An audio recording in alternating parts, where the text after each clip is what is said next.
The morning sun barely touched the Rocky Mountains of Afghanistan when Lieutenant Sarah Martinez adjusted her rifle scope for the third time. She had been lying in the same position for 6 hours, watching the Taliban compound through her sniper scope. Her spotter, Corporal Jenkins, whispered updates through their radio every few minutes. Everything seemed normal until the emergency call came through their communications system. "Mayday, Mayday, this is Bravo Team 6. We are trapped and surrounded, requesting immediate backup."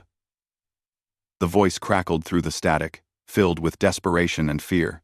Sarah's heart raced as she recognized the voice of Commander Roberts, leader of one of the most elite SEAL teams in their unit. The 20-man SEAL team had been sent on what should have been a routine reconnaissance mission in the Kunar province. Their job was simple: gather intelligence on a suspected weapons cache and return to base. Nobody expected them to walk into the largest Taliban ambush the region had seen in months. The enemy had been watching and waiting, turning what seemed like an abandoned village into a deadly trap. Sarah grabbed her radio and contacted headquarters immediately. "Command, this is Overwatch 2. Bravo team is in serious trouble. They need extraction now." The response came back quickly, but it was not what she wanted to hear. "Overwatch 2. All available aircraft are engaged in operations 40 miles south. Earliest possible extraction is 8 hours. 8 hours. Sarah knew that was too long. She had been monitoring enemy radio chatter all morning, and the Taliban forces were growing stronger by the hour. More fighters were arriving from nearby villages, surrounding the building where the SEAL team had taken shelter. The old concrete structure that now protected them would soon become their tomb if something was not done quickly. Through her scope, Sarah could see muzzle flashes coming from windows of the building where the SEALs were trapped.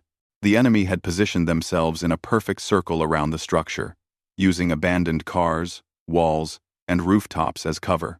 Every few minutes, the Taliban fighters would coordinate attacks, forcing the SEALs to use precious ammunition to defend themselves. "Jenkins, count the enemy positions," Sarah ordered her spotter. After several minutes of careful observation, he reported back with grim news.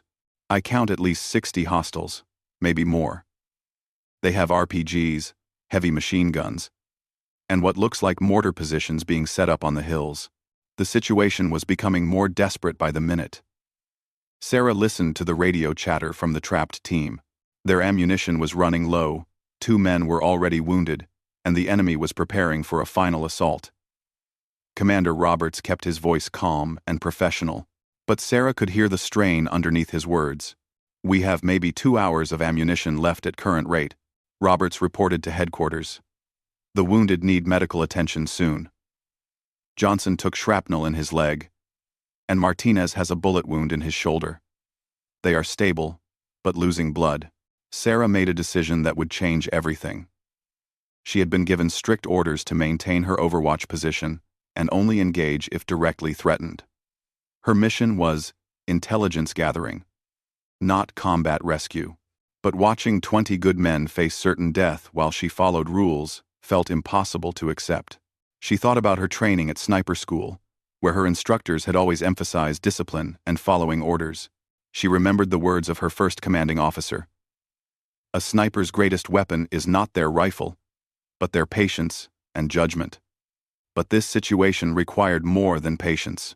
It demanded action. "Jenkins, how many rounds do we have?" Sarah asked, checking her equipment. Her partner quickly inventoried their supplies. "We have 47 rifle rounds, plus our sidearms. Not much for a fight this size." Sarah nodded grimly. It would have to be enough. The Taliban fighters were becoming more confident as time passed. They had moved closer to the building, some positioning themselves less than 50 meters from the SEAL team's position. Sarah realized this confidence would be their weakness. The enemy fighters assumed they were safe from long-range threats, not knowing that one of the military's best snipers was watching them through a high-powered scope from 800 meters away. Sarah began identifying priority targets. She marked the machine gun positions, the RPG teams, and what appeared to be command personnel coordinating the attack. Each shot would have to count. Missing would reveal her position and bring the full attention of the enemy force toward her location. Command. This is Overwatch 2 requesting permission to engage. Sarah transmitted. Knowing what the answer would be, the response came back immediately. Negative, Overwatch 2. Maintain position and await orders. Sarah stared at her radio for a long moment, then switched it off. Jenkins looked at her with understanding. He had served with Sarah for 2 years and knew her well enough to read her expression. You are thinking about disobeying orders, are not you? He asked quietly. Sarah checked her rifle one more time before responding. Those men down there have families waiting for them at home. I am not going to let them die because of some rule written by people sitting safely behind desks. The sound of increased gunfire from the building below made their decision urgent. The Taliban was beginning their final assault, moving in coordinated groups toward the entrances of the structure. Sarah could see the SEAL team's defensive positions through broken windows, and she knew they would be overrun within minutes without help. She took a deep breath, settled her rifle into position, and began to calculate wind speed, distance, and bullet drop. The first shot would be the most important. It needed to be perfect, not just to eliminate a threat, but to send a message to every Taliban fighter in the area that death was watching them from the mountains. The crosshairs settled on the Taliban commander who was directing the assault from behind a destroyed vehicle. Sarah could see him clearly through her scope, pointing toward the building and shouting orders to his fighters. This man was coordinating the attack that would kill 20 American soldiers if she did nothing. Her finger moved to the trigger, and she whispered a quiet prayer. The rifle kicked against her shoulder with a sharp crack that echoed across the mountain valley. 800 meters away, the Taliban commander dropped instantly, his body falling behind the twisted metal that had been his cover. For a moment, the entire battlefield went silent as the enemy fighters tried to understand what had happened to their leader. Sarah did not waste the precious seconds of confusion. She shifted her aim to the heavy machine gun position that had been pouring fire into the SEAL team's building. The gunner was frantically trying to locate where the shot had come from when Sarah's second bullet found its target. The machine gun went silent, permanently. "Holy hell, Sarah, you just stirred up a hornet's nest," Jenkins whispered, watching through his binoculars as Taliban fighters began running in all directions, seeking cover and trying to spot the sniper's location. "They know someone is out here now, and they are going to come looking for us." Sarah was already lining up her third shot. An RPG team was setting up to blast a hole in the building's wall, which would allow dozens of fighters to pour inside where the SEALs could not defend effectively. The rocket launcher operator was kneeling behind a low wall, adjusting his weapon's aim. Sarah's bullet struck him center mass, and the RPG fell harmlessly to the ground. The radio in the SEAL team's building crackled with confused but hopeful voices. "Did you see that? Someone just took out their machine gun. The commander is down too. Who the hell is covering us?" Commander Roberts quickly restored order. "I do not know who is helping us, but use this opportunity to redistribute ammunition and treat the wounded. Stay alert and ready to move if an extraction opportunity presents itself." Sarah continued her deadly work with mechanical precision. She had trained for thousands of hours to make shots exactly like these under extreme pressure. Each bullet was carefully aimed and deliberately fired. A sniper carrying ammunition to the machine gun position. A spotter directing mortar fire from a rooftop. A fighter preparing to throw a grenade through a window. One by one, the key threats to the SEAL team disappeared through her scope. But the Taliban forces were not completely disorganized. After losing several men to the mysterious sniper, they began adapting their tactics. Fighters started moving in short bursts between buildings, using smoke grenades to obscure their movements, and coordinating attempts to locate Sarah's position. "There!" shouted a Taliban fighter in Pashto, pointing toward the ridge where Sarah and Jenkins were hidden. "The shots are coming from the mountain. Sue! Mist and loader!" Soon, bullets began striking the rocks around their position as enemy fighters with rifles tried to suppress the sniper they could not see. Jenkins grabbed Sarah's arm urgently. We need to move now. They are getting our range, and I can see a group of fighters heading up the mountain toward us. Sarah fired one more carefully aimed shot, eliminating another RPG operator, before gathering her equipment. Not yet. The SEAL team still needs more time. The situation was becoming desperate for everyone involved. The Taliban had lost their most experienced fighters and heavy weapons to Sarah's intervention. But they still had overwhelming numbers. Meanwhile, Sarah and Jenkins were now exposed and hunted, with enemy forces closing in on their position from multiple directions. Down in the building, the SEAL team was making the most of their reprieve. Commander Roberts had organized his men into better defensive positions and was coordinating with the wounded to ensure they could move quickly if needed. The mysterious sniper had bought them precious time, but he knew it would not last forever. "Listen up, men," Roberts told his team over their internal communications. "Someone out there is risking their life to keep us alive. We owe it to them, and to each other, to be ready for whatever comes next." Sarah could hear helicopter engines in the distance, but they were still too far away to help. The extraction team was coming, but they would need at least another hour to reach the area. Looking through her scope, she saw Taliban reinforcements arriving from a nearby village, at least 30 more fighters with vehicles and heavy weapons. "Jenkins, how many rounds left?" she asked, never taking her eye from the scope. 18 rounds, plus sidearms," he replied while scanning the area for immediate threats. "Sarah, we have got company coming up the mountain. I count 12 fighters about 400 meters out and closing fast." The Taliban fighters approaching their position were moving carefully but deliberately. They had spread out in a line to prevent one sniper shot from taking out multiple targets, and they were using every piece of available cover. Sarah realized she had perhaps 10 minutes before they would be close enough to overrun her position. She made another difficult decision. Instead of retreating to safety, Sarah chose to stay and continue protecting the SEAL team for as long as possible. She knew that running would give the Taliban time to reorganize and launch a successful assault on the building before helicopters could arrive. "Get ready to move in 5 minutes," Sarah told Jenkins while continuing to scan for targets. "But first, I am going to make sure those SEALs have every possible chance to get home alive." She spotted movement near the building and saw Taliban fighters preparing for another coordinated assault. Her next 3 shots came in rapid succession, each one carefully calculated and precisely delivered. 3 more enemy fighters fell, including one who had been carrying a heavy machine gun to replace the one she had destroyed earlier. The Taliban assault faltered again as fighters dove for cover and tried to regroup, but time was running out for everyone. Sarah could hear the approaching enemy fighters getting closer to her position, their voices carrying across the rocky terrain as they communicated with each other in Pashto. Soon, she would have to choose between saving herself and continuing to protect the men trapped in the valley below. The radio crackled with an update from headquarters. "All units, be advised that extraction helicopters are 40 minutes out. Bravo team.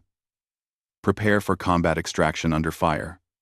Sarah knew 40 minutes was too long. The Taliban would either overrun the SEAL team or capture her and Jenkins long before help arrived. Something had to change, or this rescue mission would become a recovery operation. The sound of boots on rock was getting closer to Sarah's position. She could hear the Taliban fighters communicating as they climbed the mountain, spreading out to surround her location. Jenkins had his rifle ready, but they both knew that once the enemy spotted them, the fight would be over quickly due to overwhelming numbers. "Last chance to run, Sarah," Jenkins whispered urgently. "We can still get out of here and let headquarters figure out another plan." Sarah adjusted her scope and found another target in the valley below. "You go if you want to, Jenkins. I am staying until those helicopters get here, or until I run out of ammunition." Jenkins shook his head with a slight smile. "You know I am not leaving you here alone. Just wanted to make sure you understood what we are choosing." He settled into his own firing position. "Let us make this count." Sarah took careful aim at what appeared to be a new Taliban commander who was trying to reorganize the assault on the building.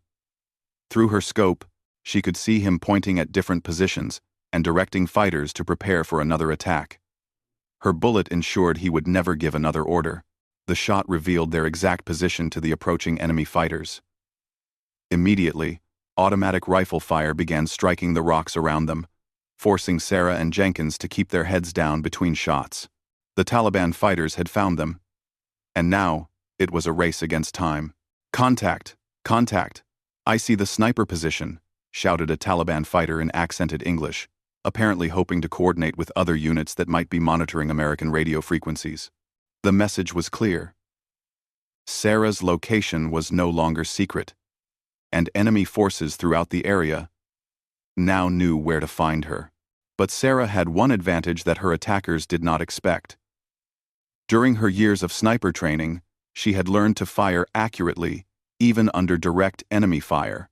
While Jenkins provided covering fire with his rifle, Sarah continued picking off key targets in the valley, each shot carefully aimed despite the bullets whistling over their heads. Down in the building, Commander Roberts could see what was happening on the mountainside.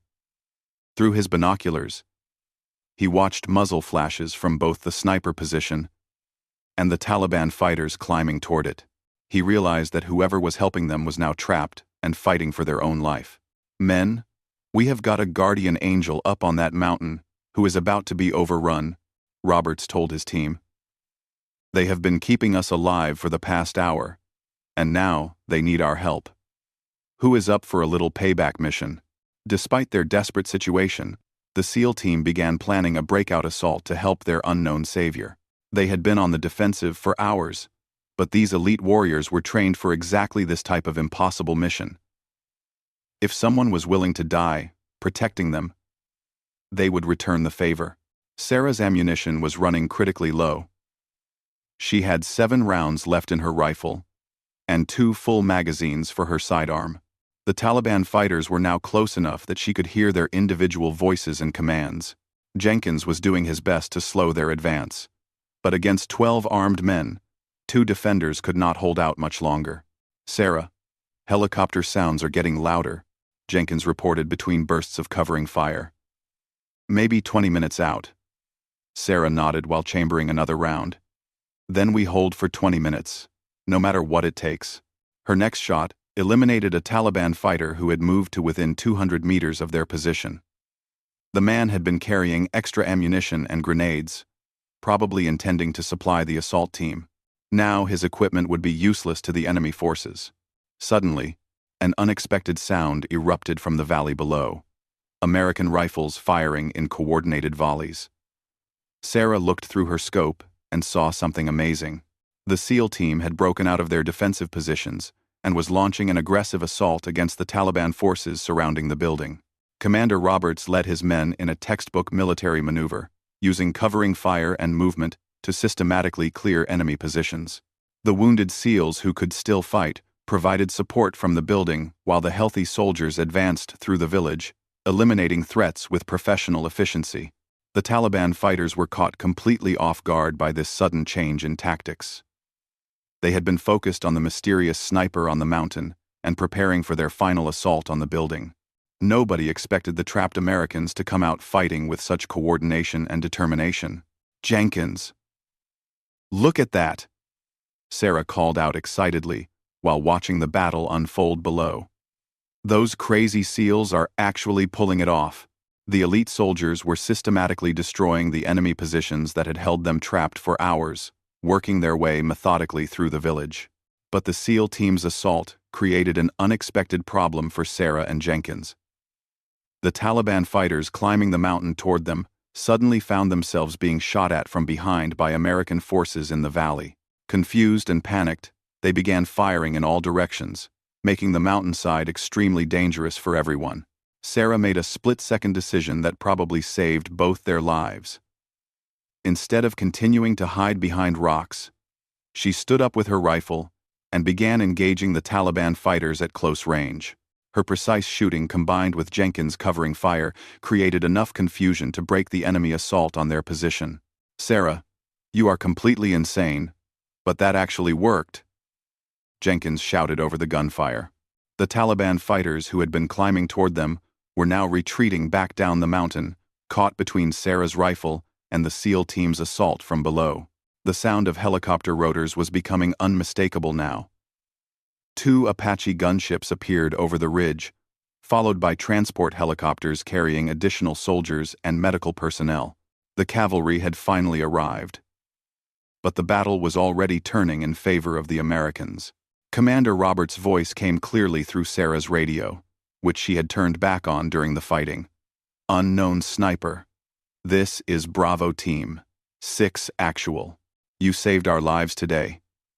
And we saved yours. I do not know who you are, but you have got a place in our unit, anytime you want it." Sarah smiled as she watched the helicopters begin their attack runs against the remaining Taliban positions. "Bravo Team 6. This is Lieutenant Sarah Martinez, United States Army. I had strict orders not to engage, but some rules are meant to be broken when American lives are on the line. The extraction went smoothly after that." Apache gunships eliminated the remaining enemy threats, while transport helicopters landed to collect both the SEAL team and Sarah's sniper team. The wounded received immediate medical attention, and within an hour, everyone was safely back at base. Later that evening, Sarah found herself in the commander's office, expecting to face disciplinary action for disobeying direct orders. Instead, she was met by Commander Roberts and several other high-ranking officers who wanted to thank her personally for her actions. "Lieutenant Martinez," the base commander said formally, "you violated direct orders today and engaged in unauthorized combat operations." Sarah stood at attention, ready to accept whatever punishment was coming. "However," he continued with a slight smile, "your actions saved the lives of 20 elite soldiers and disrupted a major Taliban operation in this region. Sometimes the right thing to do is not the same as following orders." Commander Roberts stepped forward and shook Sarah's hand firmly. "Martinez, you have got the heart of a SEAL and the skills to back it up. If you ever want to try out for our unit, you have got my personal recommendation." Sarah thanked him but smiled. "I appreciate the offer, Commander, but I think I will stick with being a sniper. Apparently, I am pretty good at breaking rules when lives are on the line." The official report stated that Lieutenant Martinez had exercised appropriate tactical judgment under emergency circumstances and demonstrated exceptional marksmanship and decision-making under extreme pressure. The 20 members of SEAL Team 6 all returned home safely to their families, and Sarah Martinez became a legend among Special Operations Forces for the day she chose to save lives instead of following rules. Years later, when people asked Sarah about that day in Afghanistan, she would simply say, "Sometimes being a good soldier means knowing when orders matter less than doing what is right." Those 20 men had families waiting for them at home, and no rule book in the world was worth more than making sure they got there safely.